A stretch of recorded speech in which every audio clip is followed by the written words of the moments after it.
ជំរាបសួរសម្ដេចទ្រង់អាដាមលោកនាងកញ្ញាដែលក៏លោកស្រីនាងកញ្ញាដែលកំពុងទស្សនាអសបរានសញ្ញាក្តាន់មានរបស់ខ្ញុំថ្ងៃនេះខ្ញុំមានតែជំនាញម្នាក់ទៀតហើយគឺជាស្ត្រីដែលមានបញ្ហារោគជាយូរខែយូរឆ្នាំមកហើយឥឡូវគាត់មកព្យាបាលអសបរានសញ្ញាក្តាន់មានរបស់ខ្ញុំបានជា100%ហើយប៉ុន្តែរោគសញ្ញារបស់គាត់គឺនឹងវាជារោគវាឲ្យសញ្ញាទៅជារោគមហារីកដោយសារតែបញ្ហារបស់គាត់គឺជារោគសញ្ញាធ្លាក់សលមាស់ធំក្លិននិងមានធ្លាក់ឈាមតិចផងនេះគឺជារោគសញ្ញាមហារីកឥឡូវបងអូនស្រីបានជា100%ហើយតែបងអូនស្រីរស់នៅខេត្តកណ្ដាលនៅខាងវត្តម៉ែបានហ្នឹងឥឡូវគាត់បានជា100%ហើយដែលរោគសញ្ញាធ្លាក់សលមាស់ធំក្លិនជាយូរខែមកហើយគាត់អត់សង្ឃឹមតិចតួចដែរហើយគាត់មានបញ្ហាធ្លាក់ឈាមទៀតហើយនេះជារោគសញ្ញាមួយដែលបង្ហាញថាជារោគសញ្ញានឹងរោគមហារីកប៉ុន្តែឥឡូវគាត់ទទួលបានថ្នាំអសបរានសញ្ញាក្តាន់មាសរបស់ខ្ញុំឥឡូវគាត់បានជា100%ហើយដូច្នេះបើសិនណាបងប្អូនស្ត្រីមានមិញទាំងអស់ដែលមានបញ្ហារោគស្ត្រីធ្លាក់សលមាស់ធំក្លិនមានបញ្ហាដុសសាច់ស្បូនមានបញ្ហាសេមន់ការស្បូនឬក៏លាកមាត់ស្បូនខ្លាំងដល់ថ្នាក់ហើមអាហ្នឹងក៏ថ្នាំខ្ញុំ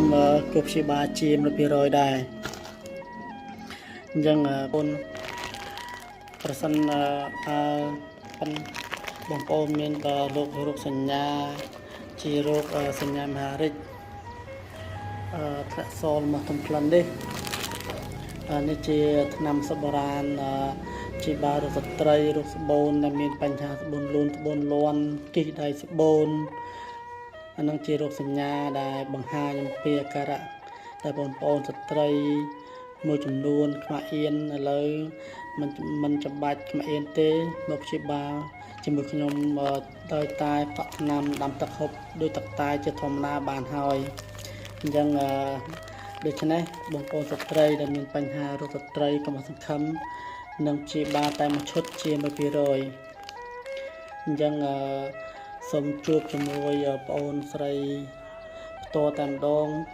ដោយសារកិច្ចសម្ភាសរបស់បងអូនស្រីក៏មានបញ្ហារោគស្ត្រី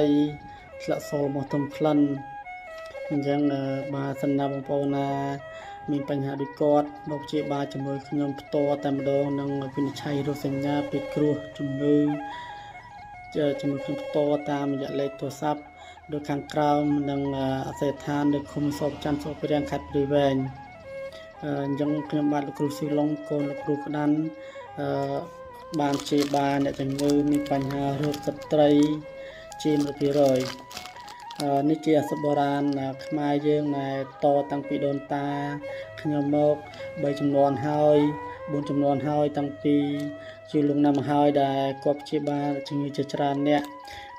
មិនត្រឹមតែប៉ុណ្ណោះទេគឺមានថ្នាំជាច្រើនមុខទៀតជាព្យាបាលជា100%មែននឹងអញ្ចឹងសូមអរគុណដែលអ្នកដែលកំពុងទស្សនាវីដេអូនេះតាមរយៈ page អសបរានសញ្ញាក្តាន់មាស YouTube ក៏ដូចគ្នាដែរ YouTube ក៏មានហើយអញ្ចឹងជួបជាមួយបងស្រីផ្ទាល់តែម្ដងដែលគាត់មានបញ្ហាការៈរោគស្ត្រីយ៉ាងធ្ងន់ធ្ងរហើយគាត់បានអរគុណមិនយកផ្លែឈើមកហិចឲ្យទៀតហ្នឹងហើយអញ្ចឹងជាការដឹងគុណរបស់បងស្រីដែលគាត់បានជាពីជំងឺមហារីកមាត់ស្បូនដែលមានក្នុងពីវត្តទៅឥឡូវគាត់ជាហើយនឹងចាក់សលមកទុំក្លិនអញ្ចឹងសូមអរគុណច្រើនអ្នកដែលកំពុងទស្សនាវីដេអូនេះ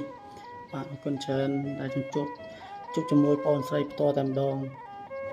ហ្នឹងហើយថ្ងៃនេះបានបងស្រីស្អាតនេះគាត់មកជួយថ្នាំសាទៀតហើយដែលមានបញ្ហាលាកស្បូនអញ្ចឹងណាចាធ្លាក់សមុនដំបូងរ៉ាំរ៉ៃអញ្ចឹងណាហ្នឹងហើយឈ្មោះដែរខ្ញុំឈ្មោះស្រីអៀងណាបាទហើយនៅឃុំណាដែរខ្ញុំនៅភូមិព្រៃបាងឃុំសិទ្ធរស្រុកកណ្ដាលខេត្តកណ្ដាលមុនដំបូងខ្ញុំធ្លាក់សច្រើនណាស់បាទមួយខែអីតែខ្ញុំគិតថាវាអីដល់ពេលហើយបានខ្ញុំគិតថាវាអីហើយដល់ពេលបានមួយខែក្រោយមកខ្ញុំក៏ mau pi đồn chẳng nhung cái thà việc mình ấy bài gì việc thò mà đa chẳng nó phụ ấy nhung cái thà mau nó việc phụ dưỡng vô cá phải khai những kinh ở cục khoán dưỡng nhằm ở cục khoán cô việc ai việc bằng hà chẳng là bên cái thà bài chỉ việc ở ní bàn chỉ mau pi đồ ha nhung ở chất nhung có tập pet phần đất mưa sẽ ta pet có thà nhưng mà liệt khăn liệt hơi bàn nhungจะมีจัดทำเอาชิวทนำก่อนนั้นชิวหอมนะนำขมายเสร็จแต่ไปหอบห้อยโกบัดก็เถิดก็ยังเมนจ้าเชียอะไรเชียยังกูมาตินมาสร้างติดยังมาตินมาสร้างติดนั่นอะไรยังเชียเจี๊ยทำก่อนละอเดินถึงบ้านนั่งเกมาตินกุกเมียจังนะจ้าในการตินชมจ้าในการกระดาษนั่งเกมาบ้านช่วยริบรอทำก่อนละอเมนเลยยังมาตินเตี้ยได้ยังมาติน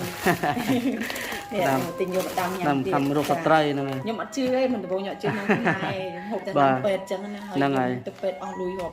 ลอยได้หนึ่งเป็ดแต่ยังเฉียดดันแต่ไปหาจังยังเมียจะทำหอบน้ำมาก่อนยังเล็กเธอแปะก็จังได้ยังเล็กเธอจังนะแปะเพียงเฉียดได้นะจังบางท่ามีปัญหาไอ้เนี่ยได้มีปัญหารูปสตรีรูปไอ้จังก็แปะแบบเวียนอ่านนิบานจังเมากระไรกอดเลยกอดละอจ้าจังออกคนเชิญนั่นได้บองอาหอยเนี่ยโคยกอดมาจูนลูกกอดกล้องบ่าช่วยเชียร์ออกคนเชิญนักงานโคยมาหอยนะจ้ากองบ้านกองนั่นไอ้ยมไปเอาเลยเชิญได้เลยบ่า